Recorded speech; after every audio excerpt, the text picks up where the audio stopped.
The November 30th, 2011 meeting of the Environment and Public Works Committee will now come to order. Is there anyone signed? Will the clerk please call the roll? Excuse me. Mr. Barker? Here. Mr. Beebe? Here. Chairman Cassetti? Here. Mr. Colby? Here. Mr. Haney? Here. Mr. Hyder? Here.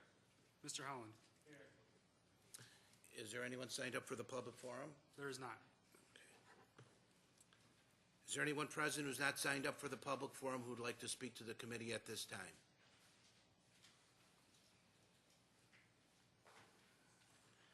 Okay. Well, first of all, I would like to introduce Scott Adair, who's the Chief Finance Officer of the Finance Department for the county, to present the 2012 proposed Monroe County operating budget as it pertains to the Environment and Public Works Committee. And then we'll have a question and answer period following the presentation. Before we get started, it's been my practice in the past, and it'll continue to my last meeting today, that even if you are not a member of the committee, but you are a member of the legislature, I will let you ask questions after the members of the committee have answered all of their questions. So that invitation is extended to any I don't see any other legislators here, but if they do stroll in before the end of the committee, they will be entitled to ask any questions as well. With that being said, Director Adair.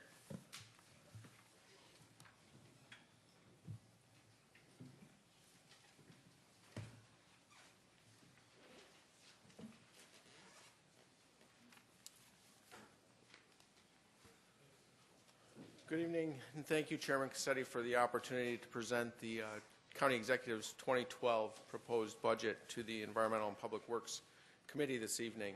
I have a brief presentation to go through on the sections of the budget covered by Environmental and Public Works, and then we will answer any questions regarding any questions that the legislature may have.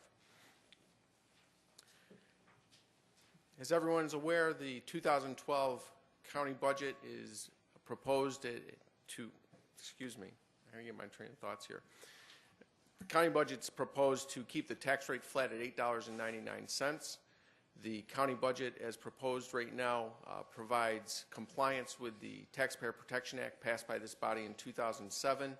And at this point in time, based on the calculations that we've performed with some estimates in there, we are also compliant with the New York State property tax cap for 2012.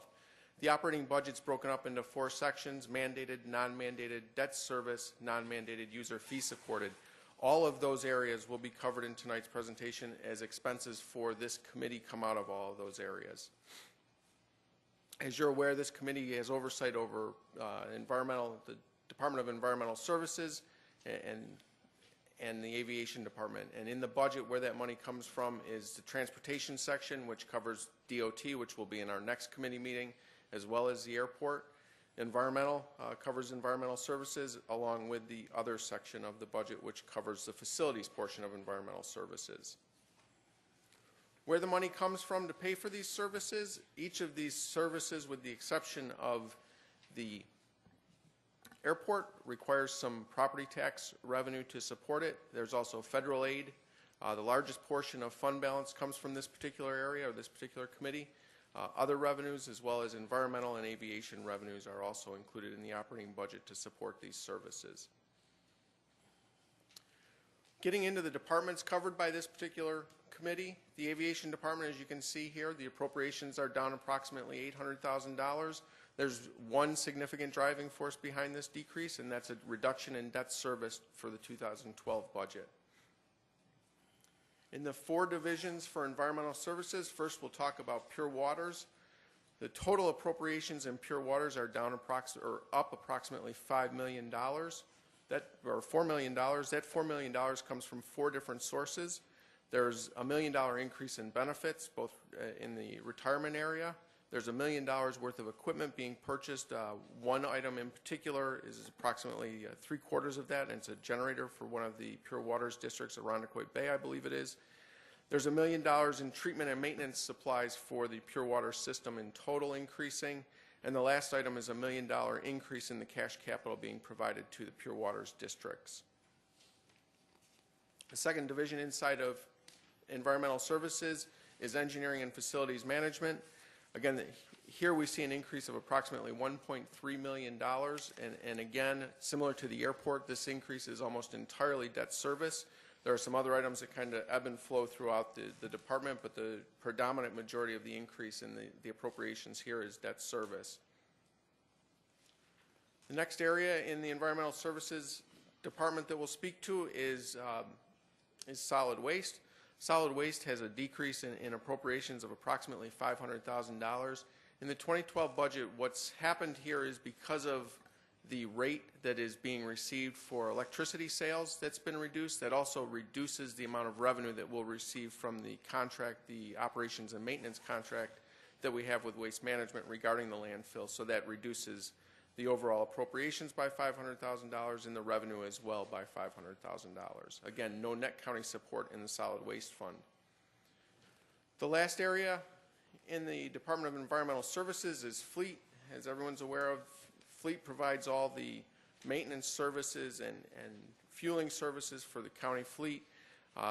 Appropriations are up approximately $500,000. This is based on the cost of gasoline increasing this past year. And we've estimated that to be approximately $1 per gallon for the county and ultimately increase the appropriations by $500,000. Ultimately, there is an outside revenue source from other agencies of approximately $39,000. That means that there is no net county support provided to fleet services. At this time, that concludes my presentation. Chairman Cassetti would be more than willing to take questions as soon as I get back over the table. Okay. Thank you. Is there any discussion? Legislator Hyder. Good afternoon, Chairman, and give Scott a chance to get over to the table. Got several questions. Actually, the first one's with regards to the airport, so I'll start with that. In the budget, through you, Mr. Chair, on page 626, we've installed solar panels and small windmills at the airport, but utility costs have not dropped. In fact, there are $1.25 million in 2010 and $1.3 million in 2012. Can you explain that situation and how much, in fact, they are saving for those things?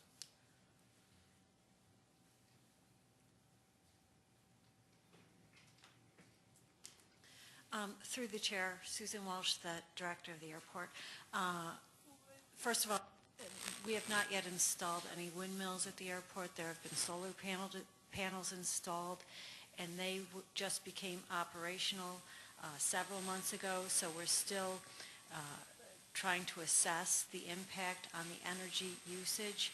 And as I've always done, I budget conservatively, so we want to make sure we have enough appropriations to cover any expenses. So there's no initial data off of those several months off the solar panels. So were they up during the summer time period? Through the chair, they were up at the end of the summer, but we really wanted some opportunity to assess the impact of those solar panels on our energy consumption. And of course, it's important to note that the data contained in this budget is culled together at the end of the summer. So information is provided to put this budget together at the end of the summer, at the same time that those solar panels became operational. Okay. Well, I certainly would be interested in hearing about the data as that becomes available. I'm sure this committee would. Through you, Mr. Chair, so tell me about the $5 million increase from 2010. What are we crediting for the large increase there? Through the chair, if you can clarify where the $5 million increase that you're speaking to is. Well, let's see.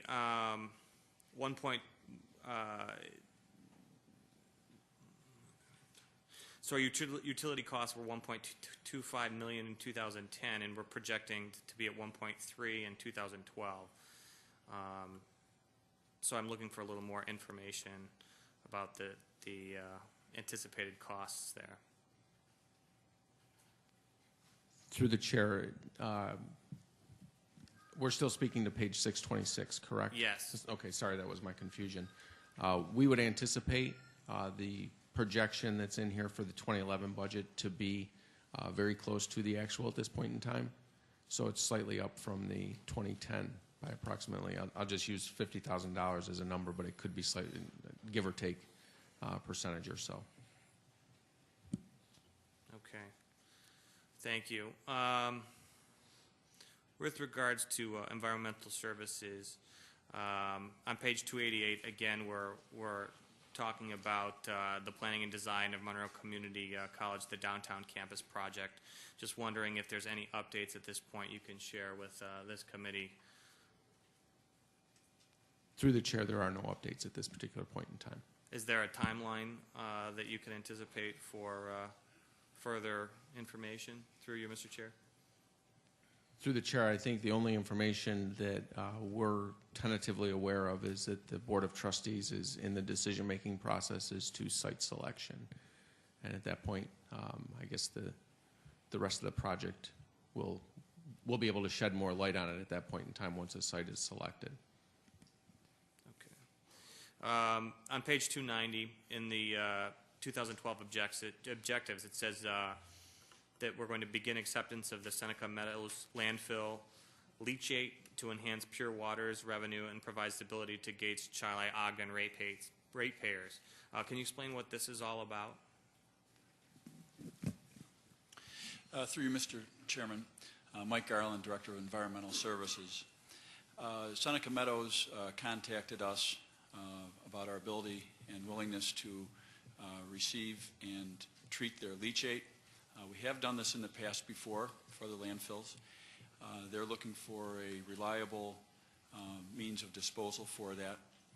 We've had discussions with them and determined that it would be appropriate for us to convey that flow to Van Laer.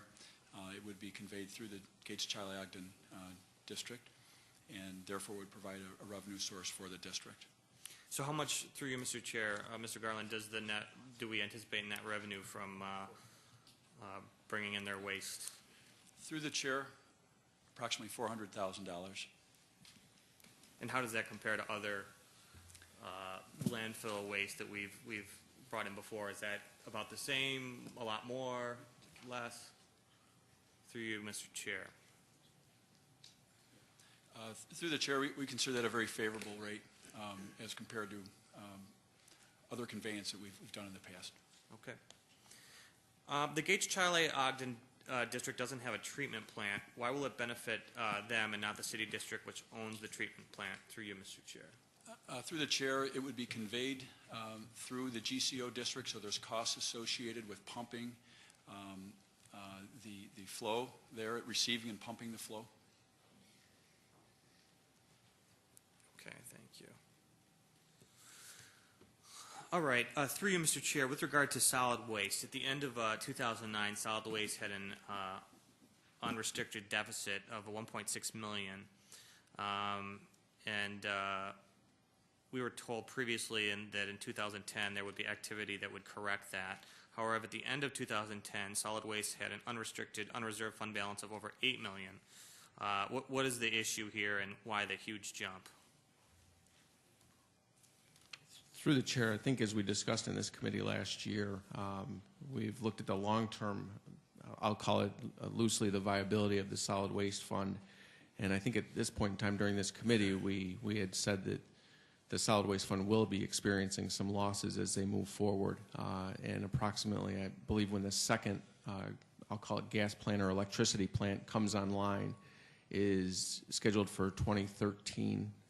And at that point in time, we'll start to see increased revenue from that, which will start to turn the corner. But we would anticipate that the fund balance will continue to drop in the solid waste fund probably through the end of, I'll say through the end of 2012, and start to turn the corner in 2013 when revenue is started to recognize from that second plant. When the debt service comes off of the first plant, there we would anticipate additional revenues being recognized without the expense and ultimately to bring the fund balance for solid waste out of the red and put it back into the black shortly thereafter. But I think last year we did talk extensively about this, and I do recall saying that this was not the the end of the deficit at this point in time, and 2010 would not end it either. So through you, Mr. Chair, the 2013 date is still what we've always anticipated. That hasn't been pushed back or anything for the new plant. Through the chair, because of timing issues, it may have been pushed back slightly, but I don't think there was any ever expectation that we would see significant revenue in 2012 regarding it. So it's been pushed back slightly in 2013 at this point. Okay. Through you, Mr. Chair, does the waste management contract play into this issue at all? This problem? Through the chair, no. On page 201, we see that revenues from the sale of energy is down 24%. I think you mentioned this in your presentation. That's roughly $801,000. Yet we know that methane gas quantities are increasing, as indicated on page 293. Can you just expand on that a little bit more? Why electricity sales are so far down, and you know, and the fact that we're producing so much more methane gas, what we're going to be able to use that for and turn into an asset. Through you, Mr. Chair. Through the chair, I think the short answer to the question is that we receive the market rate for that gas from a sale perspective. The rate that the market is producing from that perspective is down at this point in time, and that's the reason for the reduction in the revenue. Okay. Has that been a steady decline? Are we expected to decrease more? Through you, Mr. Chair. And have we budgeted for that, incidentally? Through the chair, as with anything, when you're dealing with a commodities market, we don't have a crystal ball to be able to figure out what the rates are going to be. We do anticipate an increase, but there is no guarantee of that. This budget considers the rate to be down from the prior year to ultimately generate the revenue that's being provided for in this budget. And as we move forward, we will continue to make our prediction based on our best information that we have regarding that particular commodity and the sale of that commodity. Okay, thank you. And facilities management on page 477, we see that the county is making contributions to the internal service funds for a number of different facilities, including the Hall of Justice, the county office building, Iola Powerhouse, and the Iola Complex. Can you explain why we're continuing to contribute to things that we don't own anymore?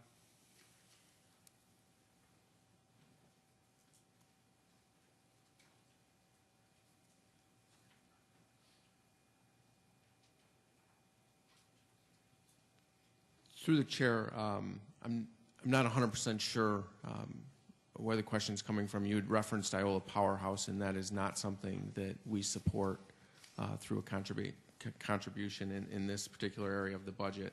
The items that you see here are unallocated space in those particular facilities, and that's what's being provided for with this appropriation. Okay, what about the contribution to City Place? Through you, Mr. Chair. The contribution to City Place is for unallocated space in City Place. And I do apologize, I didn't see the Iola Powerhouse at the very bottom of the list, and I can provide, I don't have an answer for that right now, but I can provide that to you. Okay, that would be appreciated. Thank you. On page 645, the close to $800,000 in account 504270 for transportation parking. Is that all for the West Main Street Formicola parking lots? Through you, Mr. Chair. Through the chair, that's correct. Okay. And how much revenue do we derive from the releasing of them? Through you, Mr. Chair.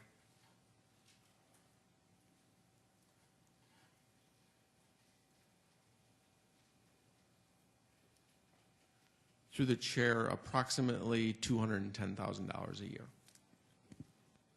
Okay. And that is indicated on the revenues portion of the budget? Through the chair, that's correct. Okay. On page 766, how much does the Civic Center parking LDC pay for electricity, and where is that indicated in the revenues through you, Mr. Chair?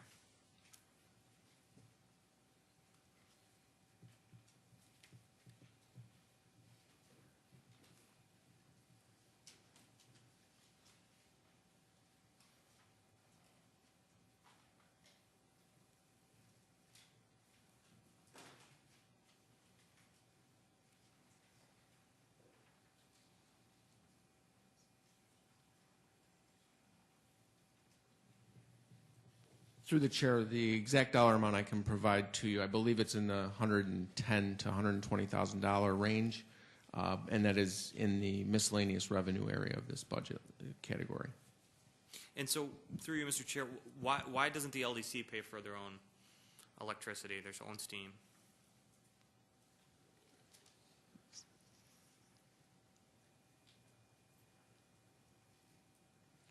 Through the chair, I believe it was part of the original sale agreement that required the steam to be brought through from our facility to them because the steam lines were such.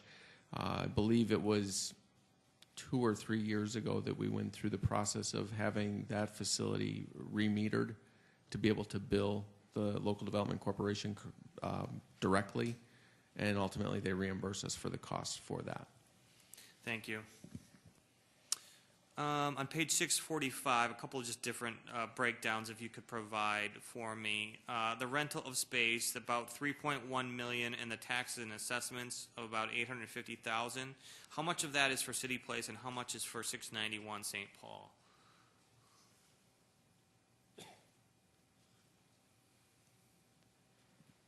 Through the chair, it's about a 50-50 split. Okay, and in the same regard, on page 645 for utilities, there's about a budget of about $5.4 million. What's the breakdown for those two facilities?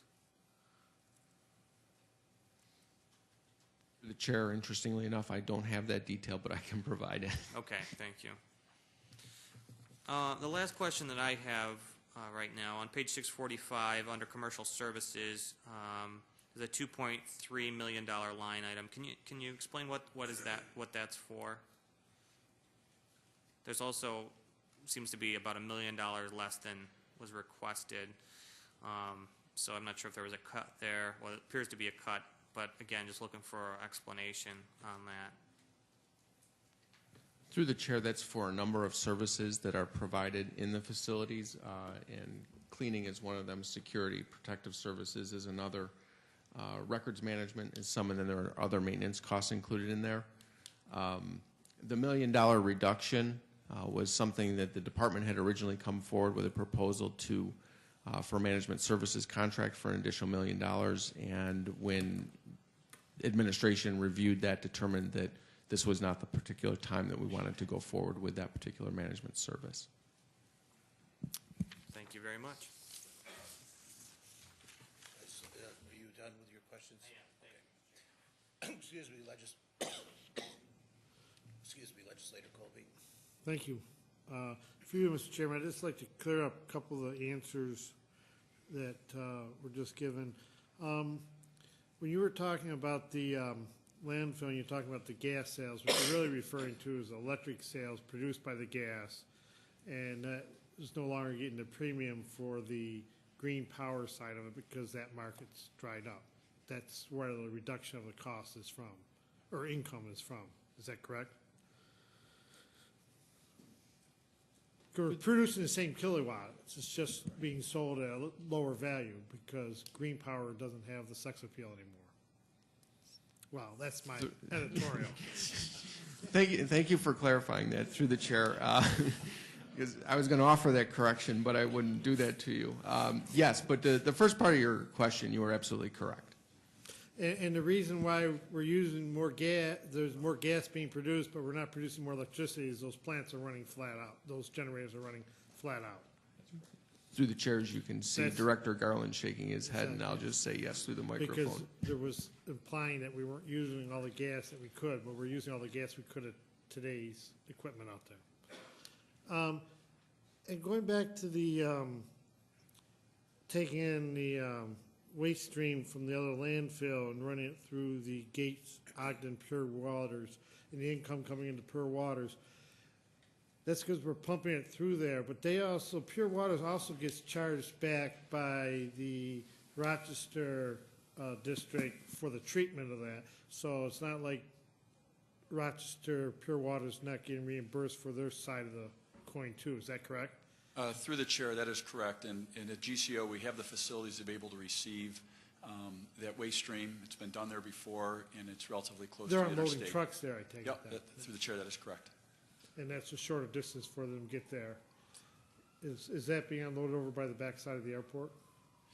Through the chair, the fleet center is, yes, on the south end of the airport, and we've got an unloading facility where we've used it And discharge. so some of that 400,000 ends up over in the Rochester district proportionately for the cost of treatment. Through Is the it chair, charged that back? is correct. Okay. Thank you. Any further discussion? Legislator Haney. Thank you, Mr. Chairman. Relative to the leachate, can you estimate how much of the 400,000 will benefit the city district because of Van Laer?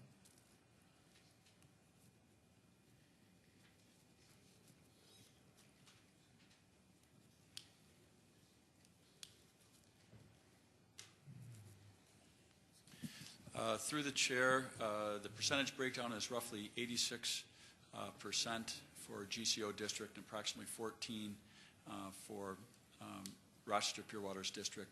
This is the same formula that we use for mill seat leachate as well, and this is a formula that was established at that time based on costs associated with conveyance and treatment and maintenance as well.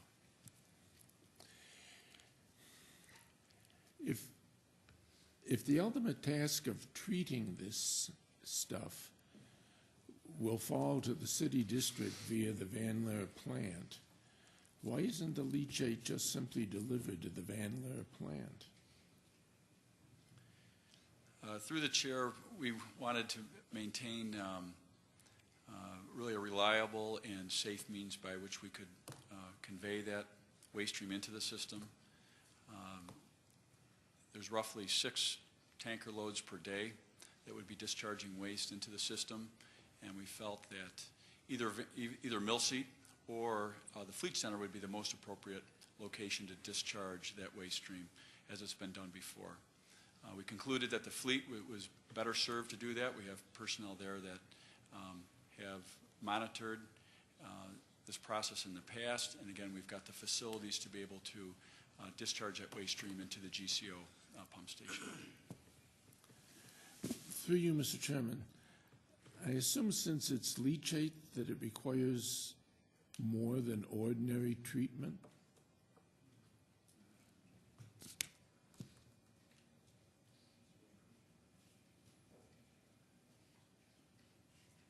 Through the chair, there is no surcharge associated with the treatment of the leachate. It's below our standards for a surcharge. Does it require more than ordinary treatment? Through the chair, by definition of our sewer use law, if it falls below the standards for a surcharge, we consider it within normal range of sewage treatment.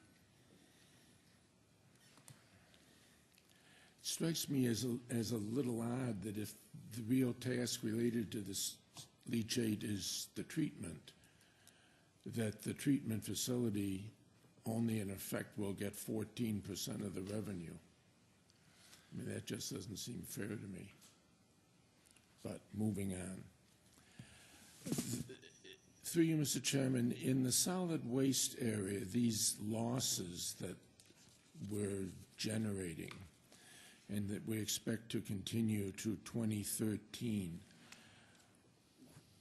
why is the solid waste fund generating losses?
Is there a problem with the waste management contract? Are we not being adequately paid by waste management?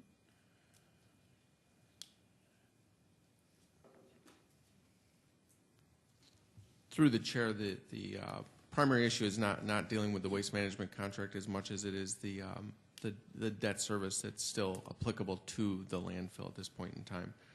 As that continues to be paid down and I'll call released from the equation with the waste management agreement, that will generate additional revenue to offset some of the expenses here. But the expenses at the landfill are relatively fixed. We, in previous years, have increased the tipping fee, if my memory serves me correctly.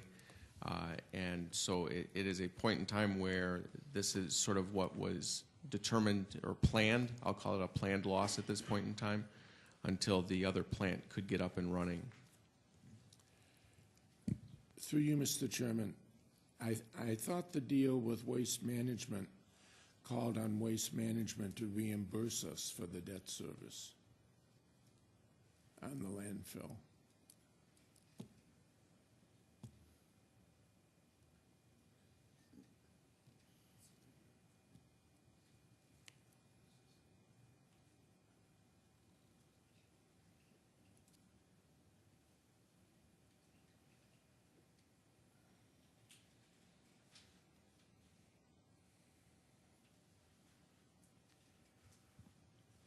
Through the chair, I guess what I'd like to do is get a more solid answer back to you, because it's confusing at best from this perspective, and I guess I was not prepared to discuss that particular issue this evening, so I can provide that a detailed answer regarding the reason for this. But the general consensus is that it's not the waste management agreement, and that the debt is or has been provided for via waste management.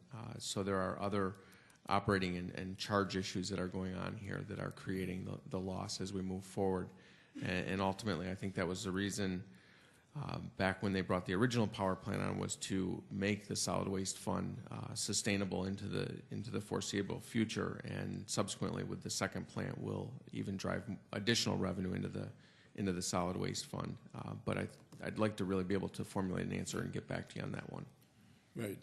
I'd appreciate that, because my understanding of the I haven't read it in a while, but my understanding of the waste management contract is that they were going to reimburse the county for all debt service. As a final question on the revenue from the sale of the energy being down, so this is due to we're being paid lower rates for the electricity that we're generating? Through the chair, that's correct. And do we see similar reductions in the prices we pay for electricity?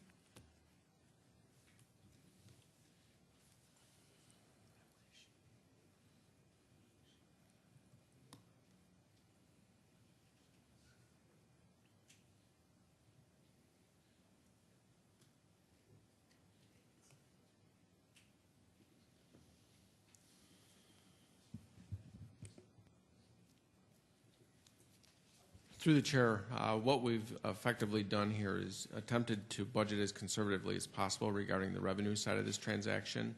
On the expense side of it, again, budgeting conservatively, we've chosen from the county's perspective to possibly use a higher rate, and I don't have those rates right here in front of me this evening regarding overall utility costs. So ultimately, regardless of which way the market goes, which is sort of the delta here, we will benefit from it financially, either through lower charges for overall utility costs for the county or increased revenue for the solid waste fund from this perspective. But I think what we've attempted to do here is budget conservatively so we can continue to work with the solid waste fund in order to pull it out of the deficit that it's in right now. Right. Through you, Mr. Chairman, and I'll confess my question was a little facetious. I really didn't expect that the public utilities would have reduced what they charge regardless of whether they're reducing what they pay. But if there is a widening gap there, have we ever considered merely using the electricity ourselves and having it wheeled to our own facilities, either this building or the Civic Center complex or something, and pay a wheeling charge to the public utility? Through the chair, I would ask if you were at the meeting that I was at regarding that exact situation, and yes, that is something that we are looking into. No, I wasn't, but the on facilities management, in addition to charges for the Iola Powerhouse, contributions for the Iola Powerhouse, which we don't operate anymore, there's also charges for the Iola Complex, which we sold to the Costello people some years ago. Why are we carrying charges for the Iola Complex if we sold it? Through the chair, we have not sold the entire Iola complex. The Children's Detention Center is still located over there, as well as a number of acres of land that we own on that site. So these charges really relate, through you, Mr. Chairman, to the Children's Center? Through the chair, that would be correct. Through you, Mr. Chairman, my follow-up question would be then, why don't we just charge them to the Children's Center, build them into the cost base of the Children's Center for the determination of the rates that we can charge the other counties when we house their children?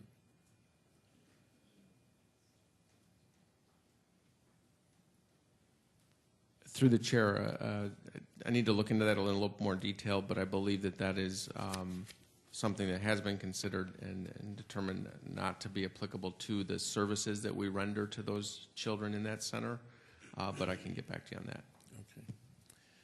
Through you, Mr. Chairman, at the risk of beating a dead horse, the city place question, is this unused space, is there actually vacant space like offices that we don't use, et cetera? Or is it because there's an excessive amount of unusable space, like extra wide corridors? Or, I mean, that atrium is a pretty large space that's not used for anything, at least that I know of. Is there actually unused space, or is the problem unusable space? Through the chair, I would say it's unusable space. I'm sure there is probably some empty space as well, but I don't have any factual data on the unused space at this point in time. But generally speaking, it has always been the unusable space. Okay.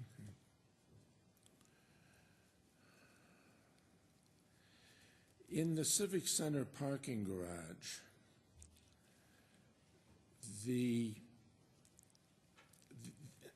again, at the risk of beating a dead horse, but this really bothers me. We don't charge Civic Center Parking Garage, Inc. anything for steam, and there's enormous steam that's used in the garage. And I know there's a problem with difficulty of metering, but with all the scientific methodology and brain power available, isn't it possible to reasonably estimate the amount of steam they're using and then knock off 20% for a fudge factor or something? It just doesn't seem reasonable that we don't charge them anything.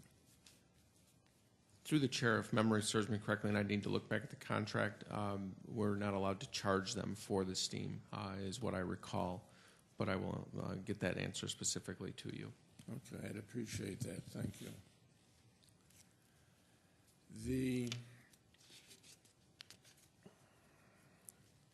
In Pure Waters, through you, Mr. Chairman, on page 302, there's a revenue item of GIS service charges to localities of $210,000. is this a chargeback or is it a direct bill to the localities? Through the chair, that is a chargeback. Chargeback. Thank you. The Arundecoit Bay, through you, Mr. Chairman, the Arundecoit Bay South Central District at 12/31/2010 had an unrestricted fund deficit of $2,153,000. How are we going to resolve that deficit? And I note that the revenues only equal, even though we're raising the capital charge, the revenues are still only going to equal the expenses in both 2011 and 2012. How are we going to fund this deficit in the Arundecoit Bay District? Through the chair, as you know, budgeting is not an exact science, and unfortunately, in the book that we have here in front of us, it appears as though it is an exact science. It is anticipated that with the increased charge that this body will approve with the adoption of this budget, that would assist in the bailout of the deficit fund balance, in addition to any other revenues potentially that the district could see, or controlling of expenditures to assist in the process of moving that fund balance from the deficit that it's in today. So through you, Mr. Chairman, we really expect that the district will operate at a profit to fund the deficit, but for budgetary reasons, we make it break even. Is that what we're saying?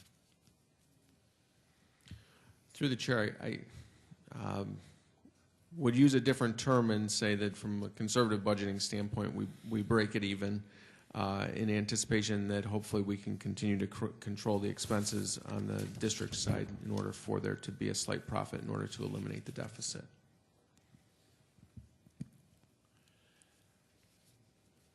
On page 644, through you, Mr. Chairman, in the Rochester District, from 2010 to 2012, the total costs have increased by about $6.8 million, or 17.9%.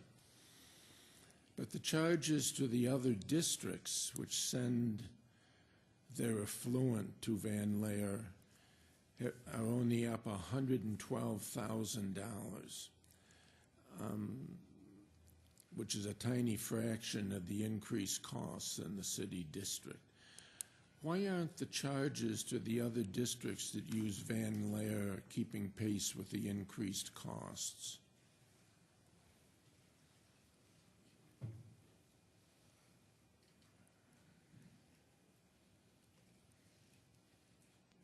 Through the chair, provide more details after this, but believe that that's in 2010 is when we went through the process of revamping the way that we did chargebacks in the Pure Waters districts, and ultimately, or subsequently, went through the process of running everything through the administrative branch of the Pure Waters districts and then charging back that way. And that's the reason why you don't see the significant increase in the chargebacks that in proportion to what the expenses are. But we can provide additional details after the meeting. I would appreciate that.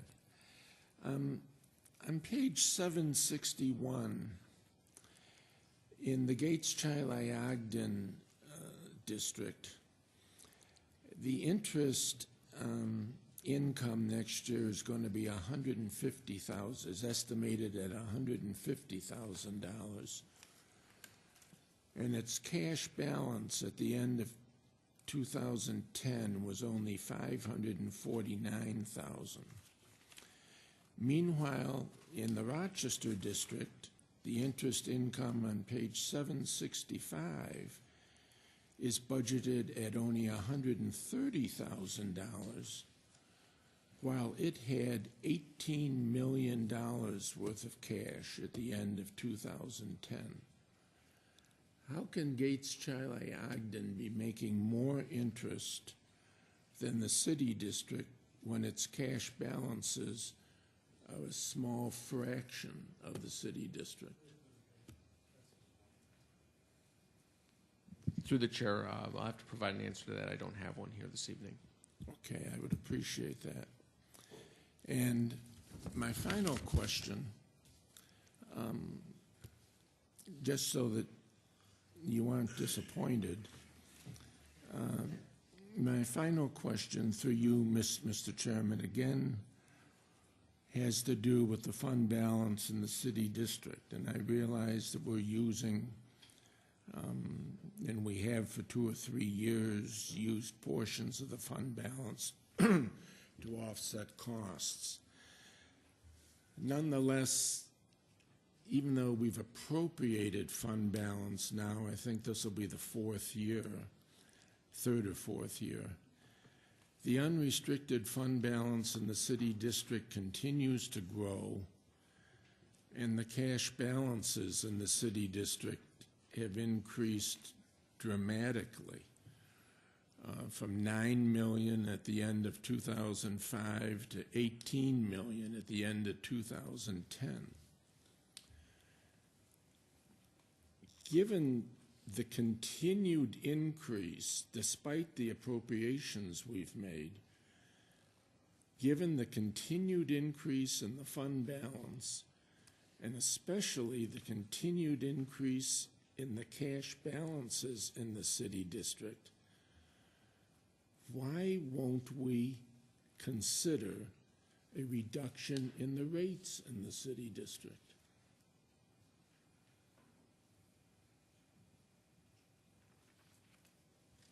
Through the chair, the principle here is that through the use of fund balance, which is what's anticipated in the 2011 budget of, I believe it's approximately $3.8 million, in the 2012 budget being approximately and I'm drawing a blank on what the point is right now, but approximately $5 million fund balance use in 2012's budget for this particular district.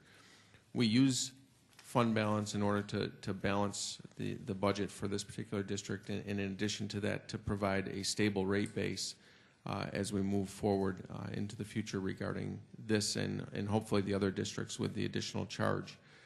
That is the basic premise behind it.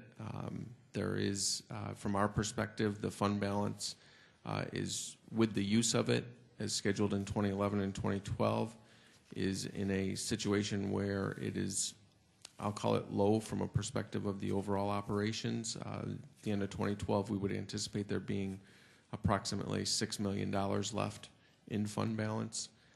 And with a district this size, with the expenses that it has and the infrastructure that it has, does not allow a lot of flexibility for any failures of the system that may occur during that time period. So while I understand and can appreciate the question and the continual raising of the question, I do believe what we're doing for the Rochester Pure Waters District from a financial perspective is the right answer in providing rate stabilization through the use of fund balance. Through you, Mr. Chairman, we've been appropriating fund balance now for about, it's either 3 or 4 years. And the fund balance still continues to grow, and the cash balances continue to grow. And through the chair, as pointed out in the budget book this year, what we effectively did was we took the fund balance that wasn't used in 2010, which we had anticipated using, and applied that to the 2012 budget. So we continue to move forward any fund balance that isn't used when the actual results come out. But again, based on our projections at this point in time, we anticipate using the $3.8 million that's in 2011's budget and the $5.4 million that's in the 2012 budget. Through you, Mr. Chairman, in point of fact, isn't what is operationally happening, since the other districts, a couple of them have actually had deficits in their fund balances, at least one had negative cash, and the other 2 had relatively small cash balances. Isn't in reality the cash balance in the city district carrying the other 3 districts? Through the chair, I would politely disagree with your point of fact, since the other three districts, or two of the other three districts, have a positive cash balance. As you're well aware of, there is a consolidated cash from the county's perspective, so cash is moved throughout all the funds during the year, and an allocation of interest earnings is done back to the funds at that particular point in time when appropriate. But I don't think it's factually correct to say that the Rochester Pure Waters is completely supporting the other three districts, as you mentioned. With the use of the cash pool, and it is a very sophisticated and good operation, and I bought that explanation for a long time until I looked at the interest income that was being credited to the districts. And the split of the interest income doesn't bear any relationship to what the cash balances are.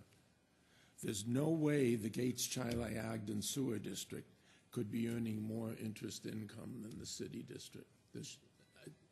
I'll await the answer, the explanation of that with the keenest anticipation, because it just defies logic. Thank you, Mr. Chairman. Legislator Colby. Just for you, Mr. Chairman, to follow up on that, what percentage of the fund balance is the fund balance of the operational fund of the Rochester District? Is it? I might not be asking the question quite right.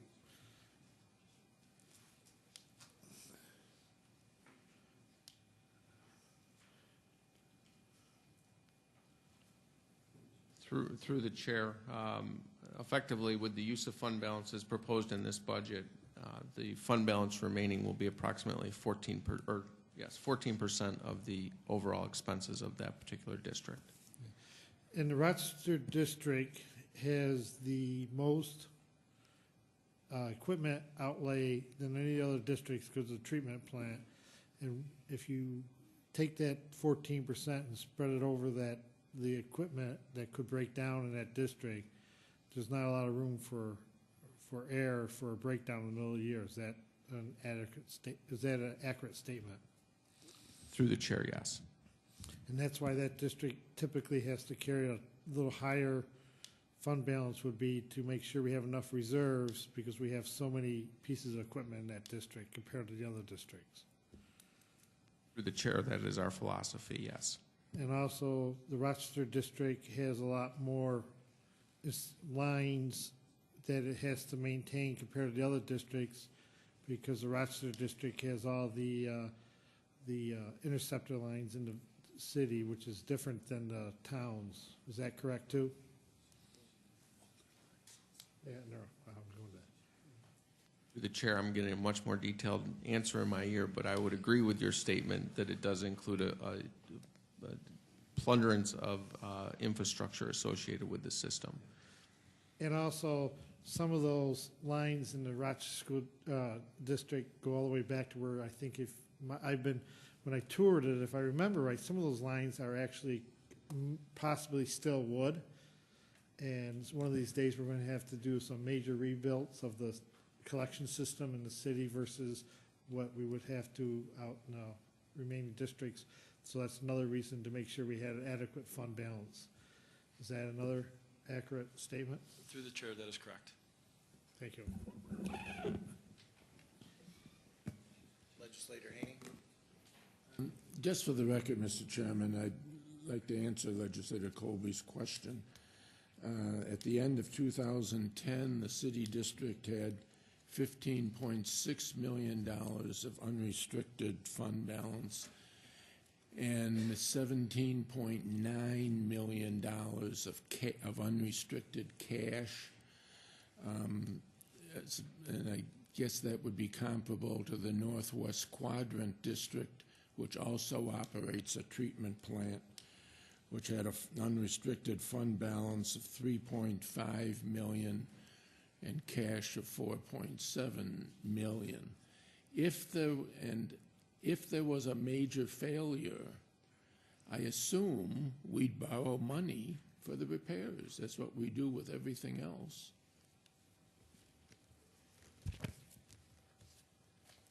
Any other questions from committee members? Legislator Beebe.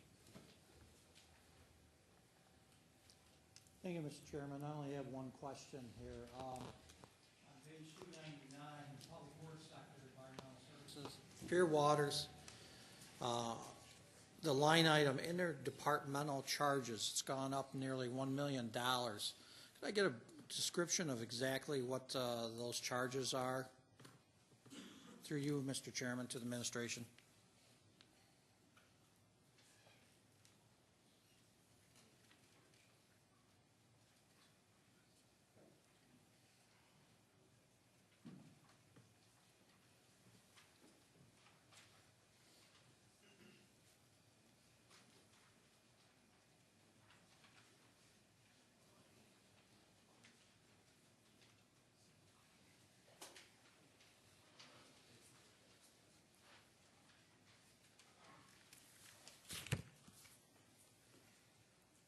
Through the chair, it's predominantly in the area of administration labor and the chargeback of that, which includes a number of personnel benefits and some internal service charges or information service charges to the districts.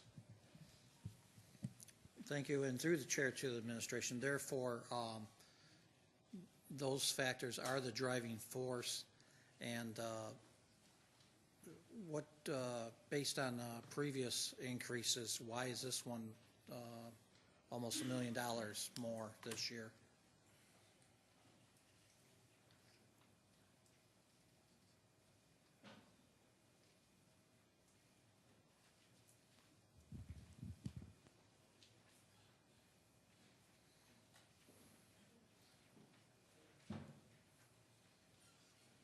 Through the chair, the predominant driver behind that would be retirement expenses.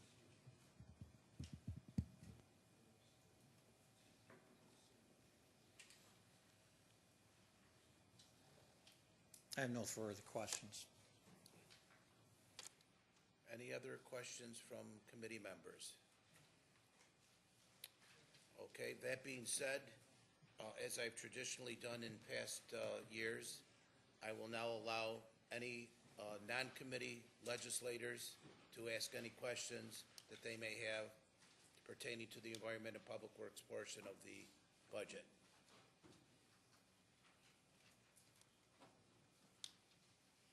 Okay, that being said, and there being none,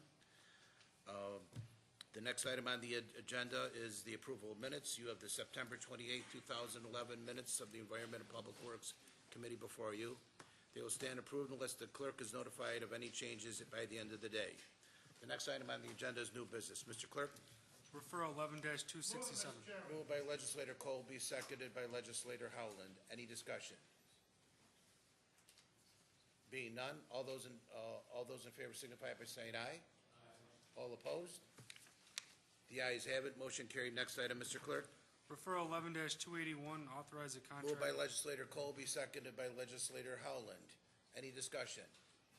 Legislator Haney. Mr. Chairman, would it be possible for, and I forget who's doing this, for M&E Engineering in the course of this to attempt to estimate how much the cost of the steam is that's being used in the garage?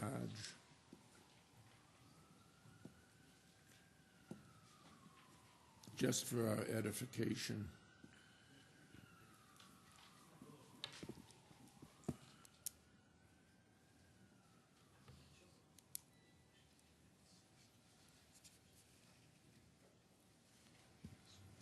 Through the chair, the chiller system is separate and distinct from the steam system. So this contract is only dealing with air conditioning? Through the chair, that is correct. Okay.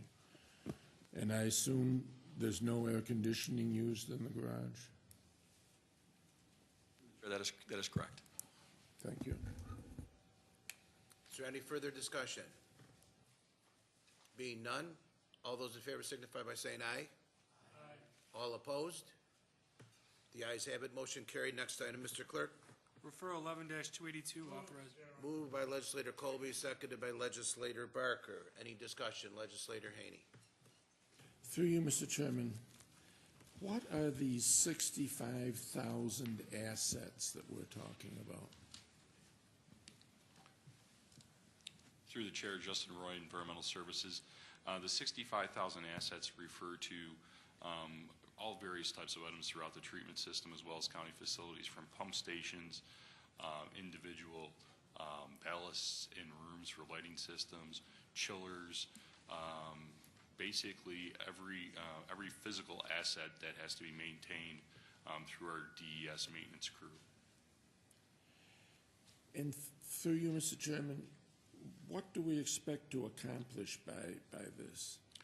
What we'd like to do is to review our entire asset inventory, review all of our asset management procedures, including the creation of the service requests and work orders to maintain those assets, make sure that we're doing so in the most efficient way possible, and hopefully construct a template for a future computer system that will allow us to better manage all those various assets, including the various maintenance schedules for all of those items, and also tied it into our financial system.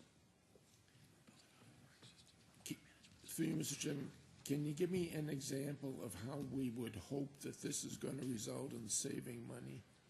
Certainly. Just for example, as it relates to, let's say, a given piece of equipment in the pump station, by making sure we have all the proper maintenance schedules, all the proper maintenance information in terms of how to maintain that given item, instructions, what have you, parts that are required to maintain that asset. What we can do is make sure that, one, we're maintaining it to that management schedule, which is a struggle with the large number of assets that we have. But also, two, we're properly keeping inventory of the items that we need for these various pieces of equipment, making sure that we're not building too large of inventory for parts and also materials, what have you. So therefore, we would maintain the lowest inventory possible, reduce those purchases, and also to make sure we're staying on a proper maintenance schedule so that we don't have an equipment failure that would cost us much more than properly maintaining the equipment. Thank you. And finally, through you, Mr. Chairman, I noticed that the contract's being awarded to a Syracuse organization. Of the other consultant that submitted a proposal, were they a Monroe County entity, or were they also from outside Monroe County?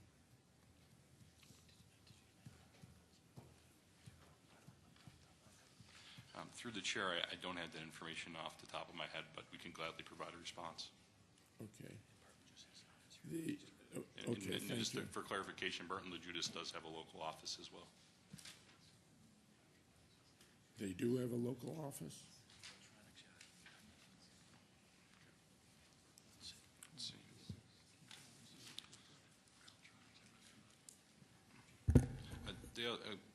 Through the chair, the other firm that responded was Reltronics, which I do believe is a local firm, but when we reviewed the proposals, I remember specifically, Barton LaJudas is engaged in similar studies for a number of other pure waters systems, as well as other corporate entities, large and small, and had specific experience related to what we want to achieve, where Reltronics really did not address the specifics of what we wanted to do, and quite frankly had no other projects to point to where they had done similar.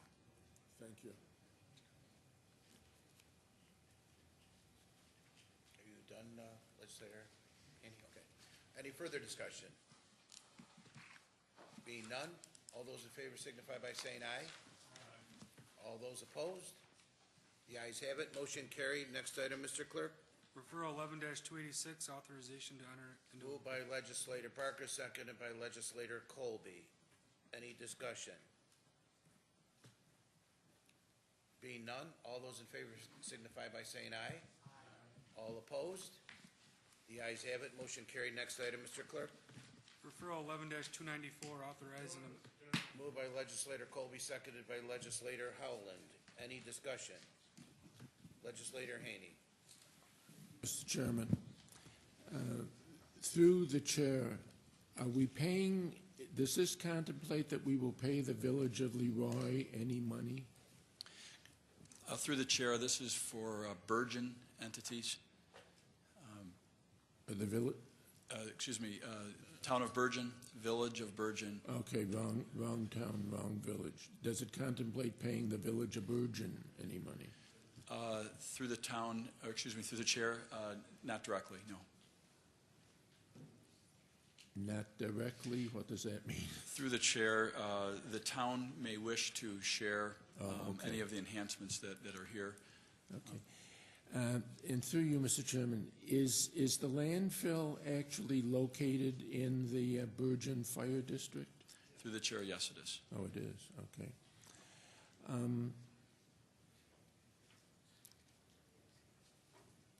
And we are going to be paying cash to the town of Leroy, is that correct? I mean, Bergen. Through the chair, that is correct, and we will be made whole by Waste Management for any of those costs associated with the host community agreement. And how much is it estimated that we'll be paying the school district? Through the chair, the current payment is approximately $84,000, and there's a provision in the agreement that allows that to fluctuate based on assessed value of properties within the area that the school district covers in the landfill area. So it can increase incrementally, but not significantly. Is the landfill located within I guess it's the Byron Bergen School District? Through the chair, yes, it is.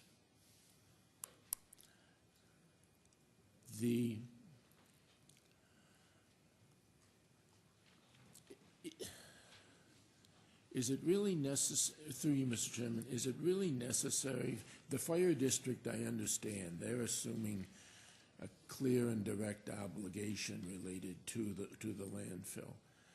But regarding the town and the school district,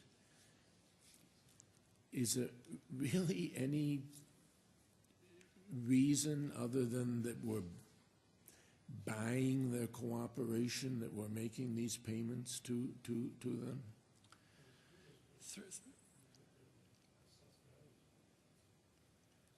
Through the chair, as you know, this host community agreement goes back to 1989, and prior to that, there was an environmental review that did identify impacts to those communities that are proximate to the landfill, and some of which obviously have jurisdictional involvement, namely the school district and the fire district. But town and village are in very close proximity, and one could argue that there's visual impacts and the such.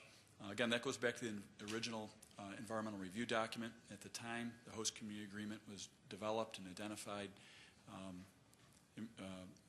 benefits to those communities as a result of the impact of the landfill.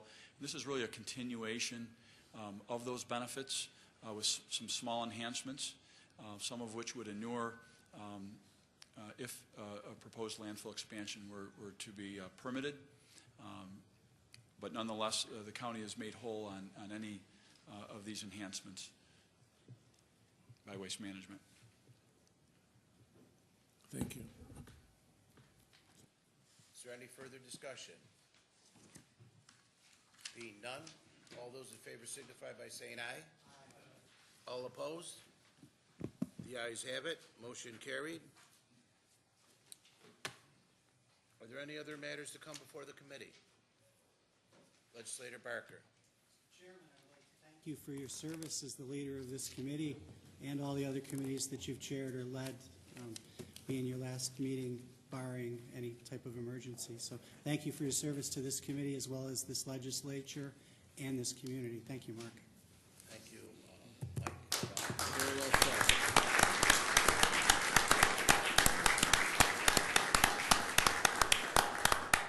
Thank you very much, and I would be remiss to say I also have my thank yous. First of all, I would like to thank the staff of both parties for their contribution in preparing and making these meetings go smoothly. I'd like to thank the clerk of the legislature staff as well for everything that they've done in the past. Certainly, I would like to thank the administration for all the fine service and answers and always being willing to get back and doing always a top-notch professional job. And last but not least, I'd like to thank my fellow legislators. It's a difficult thing because you become friends with these members, and you've known them for many years, and that goes with both sides of the aisle. For example, I've known legislator Haney about 45 years, going